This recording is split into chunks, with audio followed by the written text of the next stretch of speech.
Okay, so we're recording. This is the Auto Off Topic podcast, where we talk about cars and anything related to cars. I'm Andrew, and my co-host is Brad.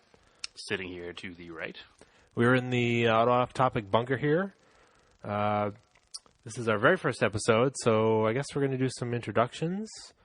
We're based in New England, and we think we have some unique opinions because we have to deal with Rust Belt cars all the time. Awful, terrible, rusty junk. Always rusty. It's awful because we like old cars, but they're almost always rusty and destroyed. And we have probably shortened our lifespans by using so much PB Blaster on all these cars. And we continue to buy them. Just keep buying old rusty junk. Let's see. Bear with our ums and ahs. This is the first episode. We know we're going to be terrible. So if you can get through the first episode, we promise episode 2 will be better. I hope so. I promise. Well, we've known each other for a long time. Almost 30 years, right? If not more. Yeah, it's pretty close to that, I think. We grew up 20 feet away from one another. Yep.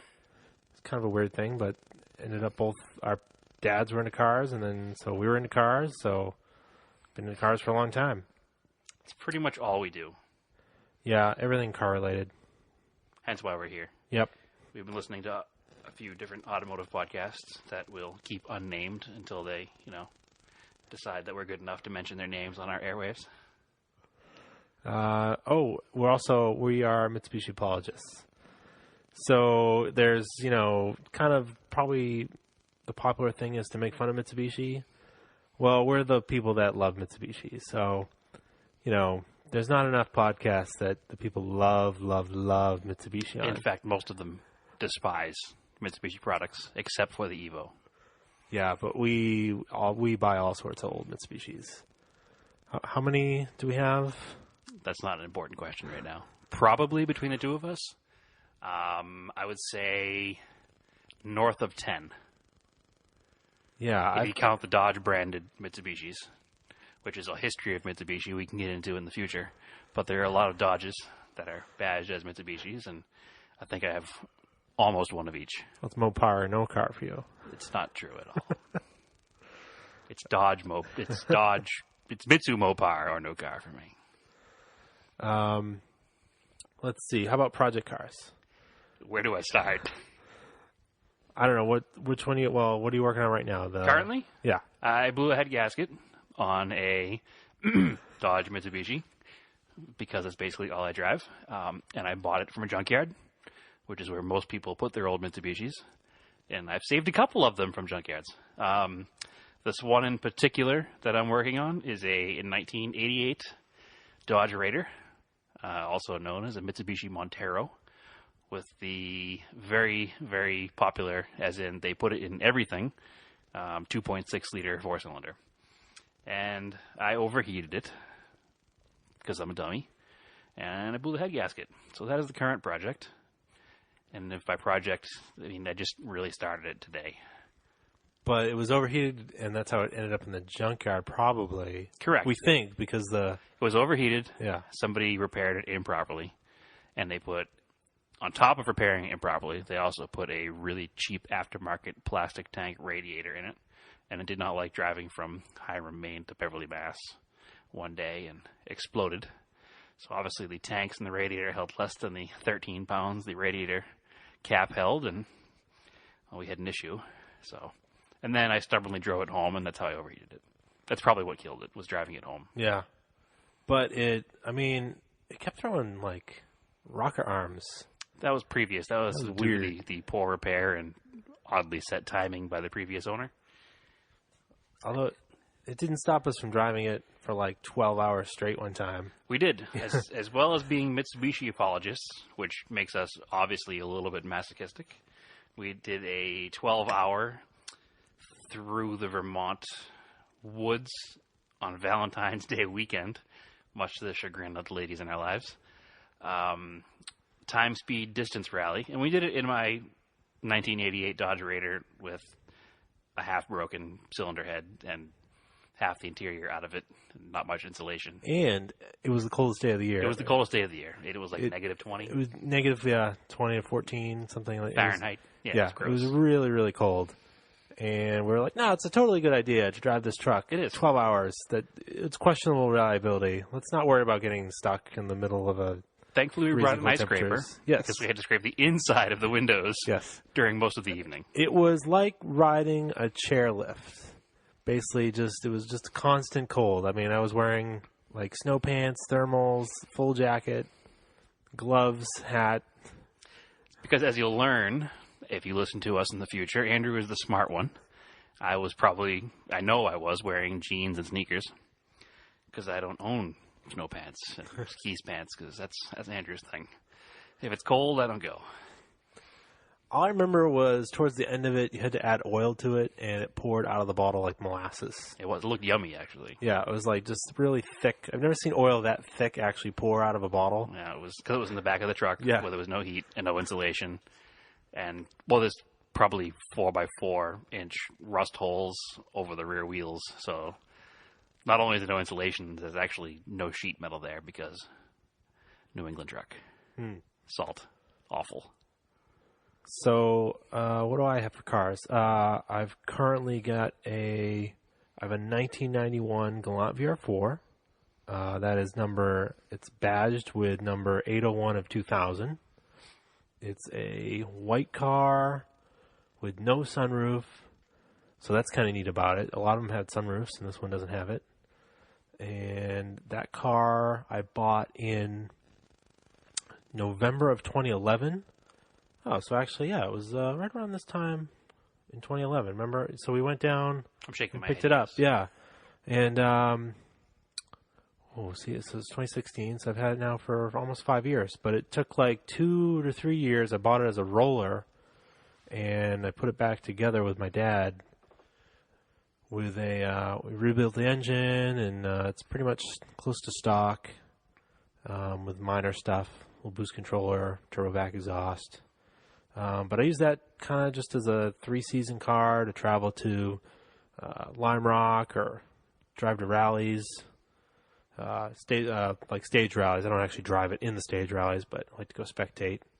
And it's just a really nice car for long-distance driving. It's really comfortable, and it's kind of like a lot of people call it the Evo Zero, but I mean, I guess it's before the Evos, but... I disagree. I think the Evo Zero would be the box-type Lancer from the 80s. I guess. Because that was a Lancer and this is a Galant. But I think they actually had a Galant.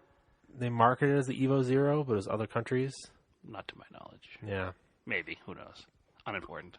Whatever. So it's a cool car. That's all that matters. That's one of them. And then one that is very similar is a car I've had since I was 16 is my 1990 Eagle Talon all drive turbo. See the theme here with all the Mitsubishi stuff and Chrysler branded Mitsubishis?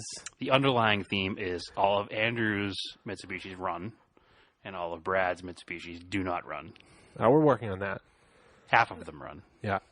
That car I've had almost, so that makes it from 2001, so 15 years now. It's a long time. It is a long time. Because considering I bought it when it was a 10-year-old car, Yeah. and now it's a... Antique. Yeah, 26-year-old car. Wow. Yeah, because that's the other thing, too. Can you buy a 10-year-old car for $1,500 now? Yes. Yeah. But it wouldn't be a 10-year-old car. It wouldn't be a 10-year-old performance car. No, you could buy a 10-year-old, I don't know, Volkswagen Jetta GL 2.0. Maybe. Yeah, maybe. With 300,000 miles on it. Yeah. But there aren't many out there. No. In general, it seems like used cars have just gotten more expensive. Basically, and we talked about it the other day, any car that runs and drives and passes inspection in Massachusetts, which means less rust than most of the other ones, is at least a $2,500 car. Yeah. I mean, Stephanie's Subaru is that was 2000, so it's 16 years old. Yep. And, that's got almost 200,000 miles on it. And you could probably sell it for $2,500. $2,500. Yeah, probably still selling it for $2,500. We bought it for less. Yeah. But it needed everything. That's another thing. We buy a lot of $800 cars. That's our limit. That's been the joke for a long time. The Brad and Andrew friendly price of $800, whether it be his fiancée Stephanie's Subaru or my Starion. My Montero. Your Montero was $800. We haven't got to that Montero. So yeah. I have a Montero. I have an 89 V6 long wheelbase that I paid $800 for, that I bought from a gentleman who lived in a campground in New Hampshire. By lived in a campground, we mean he lived in a campground. It was a camper, not a mobile home. It was a campground. This is a site we'd never seen before. He told us to come visit him at the campground to buy the car, and we just assumed he was on vacation. And apparently this is a campground where people took their, 22-foot camper trailers and built houses around them. Oh, yeah. Much to the chagrin of this town in New Hampshire who does not like it. Because they had... turned out to be quite an interesting story. Yeah, I ended up Googling it, and they were like, the town was upset with them because they had to bus kids to school because they're there year-round. It's like, whoa. This is not a campground you go vacationing at. This is a campground to go end vacationing at. Truck was probably a $500 truck. Probably paid a little too much for it, but... Many years later, we're all set. Yeah, it doesn't matter. I ended up fixing it. I don't have time to get into it. Money. Yeah, I didn't buy it to make money. Which is a good thing. Yeah. It needed a lot of work. I'll have to post some pictures of it. We named it the Garbage Montero for a reason. Yeah. Because it was a garbage truck. Literally filled with trash. I mean, when we looked at it, it was filled with trash. And when I picked it up, they cleaned out some of the trash, but it still came with a lot of trash. It did come with a lot of trash. Yeah. A lot of Mountain Dew bottles and cigarette butts. There was at least 3 Mountain Dew bottles. I mean, cigarette butts just in the carpet. Just everywhere. I mean, mud. That's the other thing. They went 4-wheeling and just got mud. Well, later we learned they only went 2-wheeling. That's true. That's true. It didn't. I don't think it ever had working 4-wheel drive. It definitely didn't, because when we took it apart to find out why it wasn't working, all the guts from the hubs were completely missing. Yeah. Which was after we had done a few off-road trips and wondered why Andrew kept getting stuck and having to be pulled out. 4-wheel drives don't work very well in this terrible little thing. Situations. There's a rock there the size of your cell phone. Why are we stuck? Because my truck doesn't have 4-wheel drive. I'd learned some things about how auto-lock hubs work. Apparently mine did not work. At all. No. So I've got some manual ones. And actually there's I'll have a video up pretty soon of swapping those auto-lock hubs to manual hubs and how to do that on a first-gen Montero.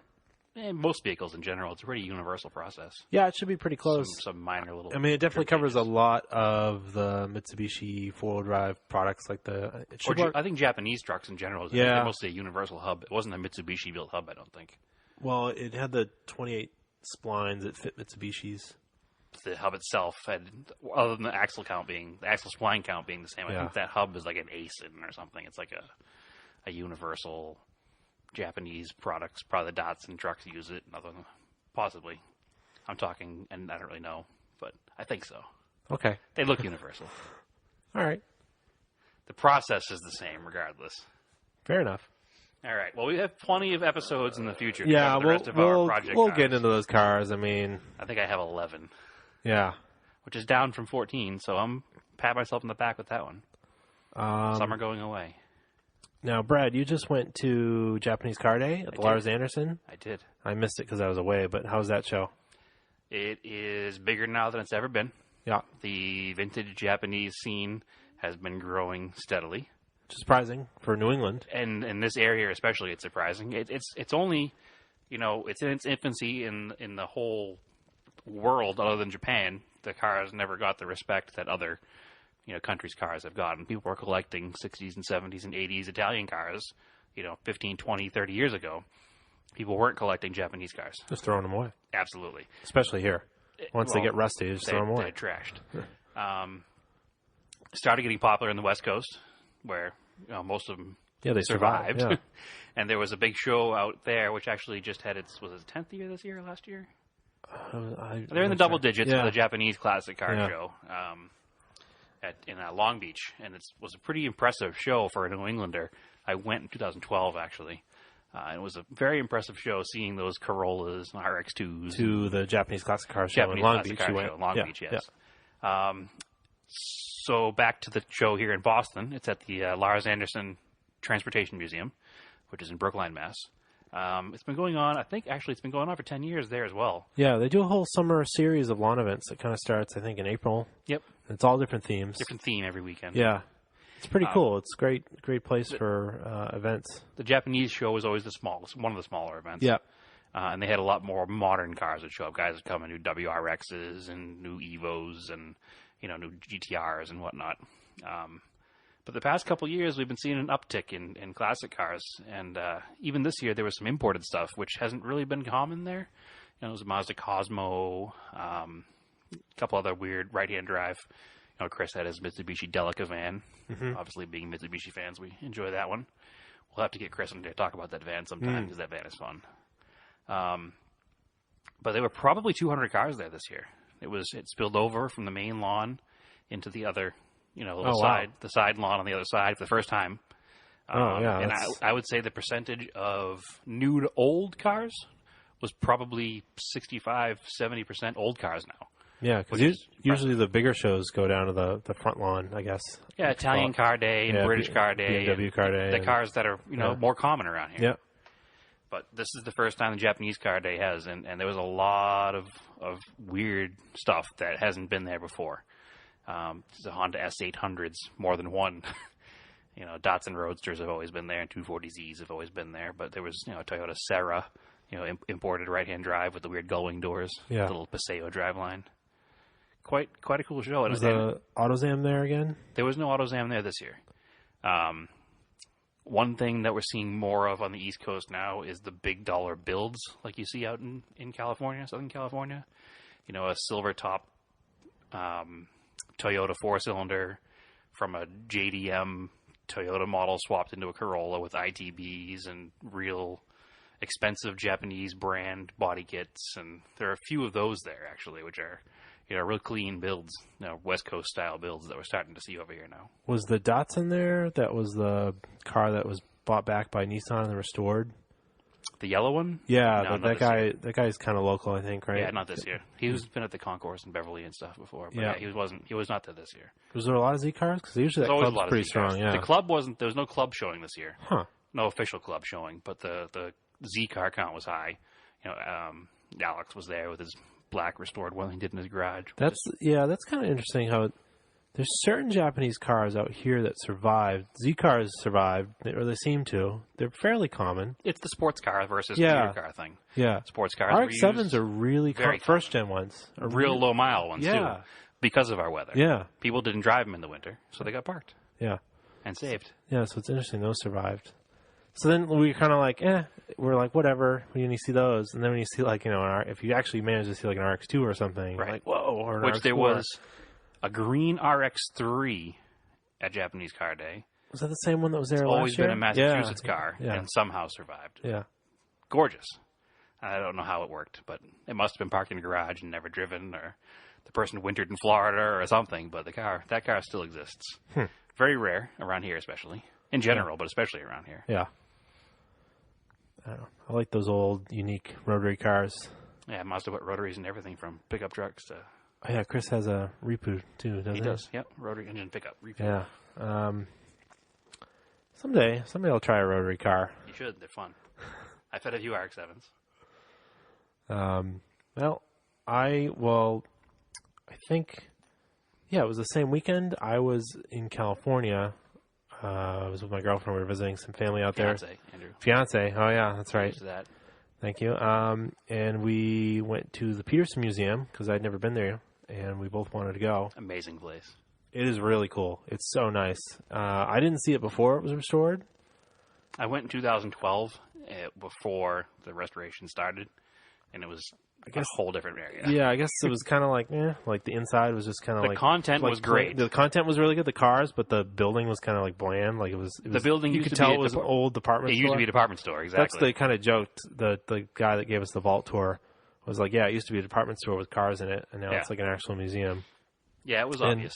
The outside, I remember when I saw pictures of it, I was kind of like, it's a little crazy with all the exposed, like, aluminum stylized designer steel. Of that, or? Yeah, I don't know. But in pictures, you're kind of like, but once you see it in person, you're like, oh, that looks really nice, actually. For some reason. Right in downtown LA. It's like a centerpiece of downtown LA. Yeah, it works better in person. Right next to LACMA and the tar pits, and it's a pretty cool area, actually. Yeah, it was so weird when you walk out there and you're like, it smells like fresh tar. And you're like, oh, the tar pits are a block away. Yeah, there's dead dinosaurs right there. Yeah, it's just a bubbling puddle of goop. You're like, this is so weird. It looks like hand gestures, if you can't tell. Looks like an environmental disaster, but apparently it's okay. Oh, it is an environmental disaster. Killed off the saber-toothed tiger, man. Well, it was dumb enough to get stuck in there. Yeah, so, so going back to the museum, what was your favorite car? Anyway, the museum. That's tough. There's a lot of good cars. Favorite foreign sports car. Favorite foreign Break it sports down. car. Too many cars to pick a favorite. Well, it was probably the 2000 GT that was in the lobby. Okay, yep. Because that's just one of my favorite cars of all time. We're sitting here down in Andrew's basement. Excuse me. This is not the basement. This is the Auto Off Topic bunker. The Auto Off Topic bunker here. And we're sitting amongst stacks and stacks of unbuilt plastic model cars. And I can see 2 2000 GTs from where I sit. So he does like the 2000 Maybe GTs. those are my retirement fund. Maybe they'll be worth something someday. No. If only they were really worth 1/24th of a real. Yeah. But they're not. But one thing that was really cool to see, and because, I think everybody of our age range really likes Back to the Future, is the A car. That is fully restored car. The fully restored car. That is really impressive to see, actually. Unfortunately, last time I was there, I went when I got married in April. We were in LA on a honeymoon, and it was 2 weeks before they revealed that car. So there was an open spot for it, but no car yet. Well, I missed the whole bottom section because they were moving in that new Bugatti display. Which I think was a French car display when I was there. It was all high-end. This was all art of Bugatti. And then That's very 2 days later, I saw pictures from it. Everybody was posting. It's all about the timing. Yeah. But, I was able to catch a vault tour. I don't think you got to do a vault tour. I didn't. Yeah, the vault tour is pretty neat. Not only you take pictures or anything, but there's some heads of state cars down there. And actually, define a heads of state car. Heads of state cars, so limousines. There's one presidential cars. Yeah, presidential cars. There's a couple. I believe there's Nixon's limo. There's Roosevelt's limo towards the end of World War II, and then it became Eisenhower's car, I believe.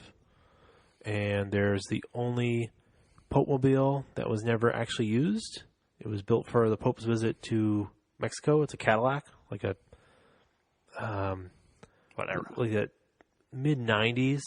It's like a DeVille? Yeah. Is it DeVille?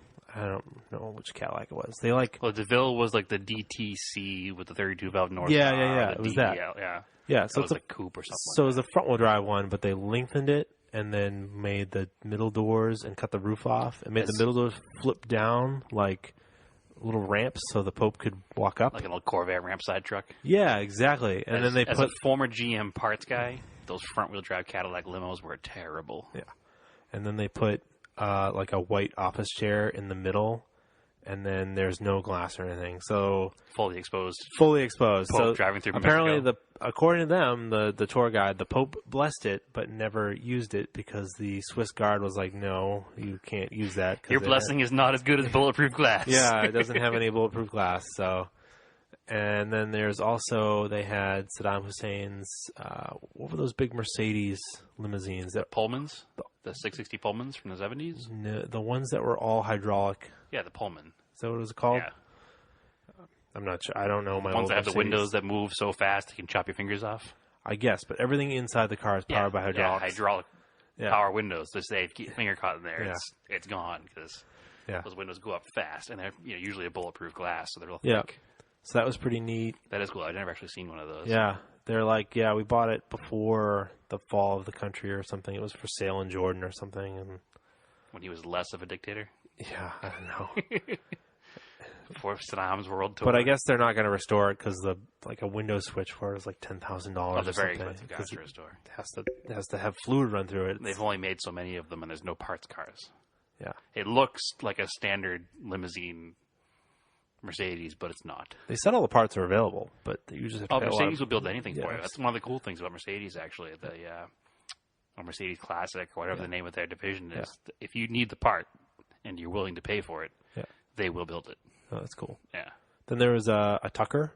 Very cool. 47 Tucker. Yep, and they think it was, according to what they know from the family, they think that was Preston's car. His personal car? His personal Very car. cool. Yeah, it's really cool. I did not realize that they were rear engine. I thought with that gigantic helicopter front engine. Yeah, that they were. I thought they were front engine. Yeah, the gigantic front was for crash protection. Yeah. And it had a frame that was shaped like a triangle in the front. Yeah. So that when it hit oncoming cars, Deflect.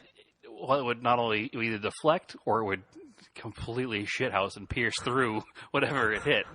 I have a cool family history with Tuckers, actually. Yeah, we'll have to do something with that. But Yeah, and then it was interesting.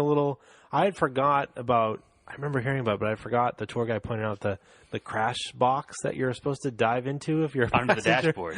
Yeah. Should unbuckle your seatbelt. Well, no, there was no seatbelt. No, there were seatbelts. Were there seatbelts? Yeah, it was I one of don't the first remember. cars with seatbelts. Okay, they had the Cyclops eye in the front Yeah. that turned with the steering wheel, and they had a padded dashboard, which was huge for the time. And I guess it makes sense the way he said it. Maybe it's true, maybe it's not true, but to put seatbelts in your car was to say your car wasn't safe Oh, okay. as a manufacturer. So a lot of them didn't want to do it.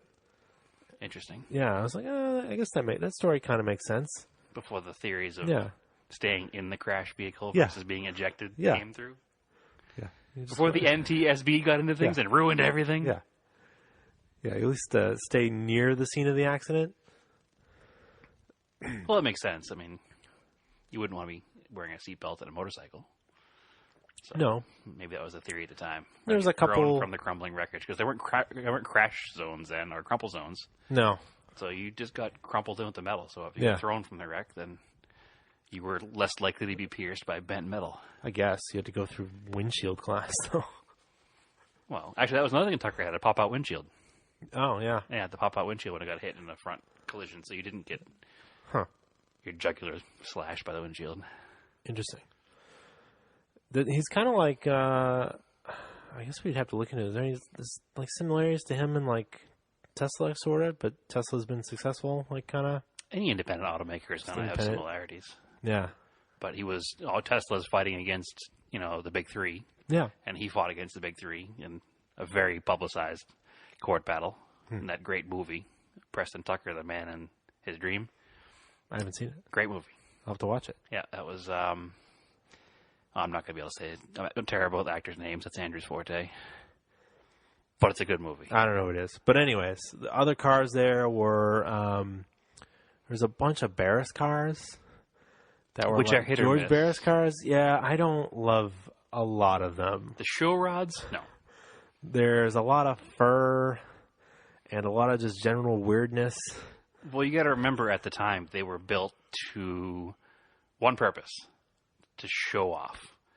And they had to outdo each other. A Barris car had to outdo a Dean Jeffries car, and a Dean Jeffries car had to outdo, another customizer's car.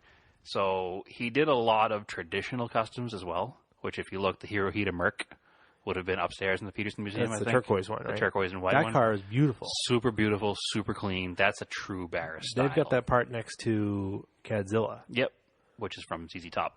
Yeah, which is a Boyd Coddington car. Yeah, but it's like you can see the lineage between those two cars. Yeah, the 50s custom and the Yeah. 90s billet custom. But those are the true early Barris cars, the true custom cars. That's when he was like an iconic, changed the landscape of customizers. And then the 60s happened, Yeah. and people wanted fur and C-cab It's so Model weird. A's and weird stuff. Do you ever see the surf one? It's like a surf, like the seats are surfboards. The Tiki Hut? Maybe. I don't know. Pretty much any Barris car was turned into an AMT model at some It point. was So you can look in- through their back catalog. Yeah, it was in like an Elvis movie or something. And I guess it was in an episode of Batman and Robin. So bizarre. The Tiki car? I mean, the surf car was? Yeah. No idea. Let's see. What else do they have in there? Actually, he did the Batman car, too. Which is the completely original iconic, Batman. Yeah. Which is very cool. I mean, he had a little help from Ford because it was based on a Ford concept car. Yeah. But that's an iconic car that Barris did before he went off the rails Yeah. and made the Mysterion. They had some other neat stuff. They had that gold-plated DeLorean. Yep. Is that the Vault? That was in the vault, yeah. That wasn't on display at the time. That's so cool. that was like an AMX special like prize you could win or something by being a black card carrier or something. AMX? Oh, Amex. Amex. Okay, Amex, like Yeah, American Amex. Experimental. American Express, I Car should brand. say. Yeah. What else? There's a Chip Foose car in there. What was the GTO he did? I don't know. Yeah. I don't know Chip Foose car names. Yeah. I know they have the Boyd cars. They have the Luma Coupe, Oh yeah, that's which as a Mitsubishi apologist is awesome because it's a mid-engined 4G63 turbo. Yep. Which is the Eclipse turbo and Galant turbo motor. And if you look at the dashboard, it's just completely lifted from a first-gen Eagle Talon Mitsubishi Eclipse, the instrument cluster. because it was a brand new car at the time. Like it must have. The car was built in 90. Yeah, so they like literally pulled the donor car like out of the junkyard or something. No, it was a brand new donor car. Oh, was it? Yeah, it was a brand new car because it was the build was sponsored by Chrysler Corp. So it was a brand new Mitsubishi car. I didn't know that until like a year ago. I was like mind blown. I think I took pictures of it for you so you could see it when I was out there. Because I definitely had that in like a Trapper Keeper folder. Yep. Well, I had the tester's model kit of it, but it didn't show no the engine 4G63 detail in it. No. Of course not. But again, I probably would have built it in 1990, and I wouldn't have even known what a 4G63 was because I was still all American muscle. As most kids in America were raised. We didn't know much imports until Gran Turismo days. Well, want to play? We have a game I'd like to try. Sure. I'm going to call it Craig Don't Tell Me. And I'm going to read Brad a Craigslist ad description, and he's going to try to guess the car from the description. And it could be terrible. It could not be. It might be good. We don't know. We're going to try it. Hey, don't forget, show number 1. Let me pull it up here.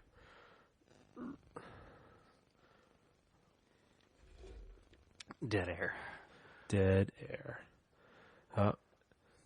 There it is. All right, so I've got it loaded up. So this is called Craig Don't Tell Me.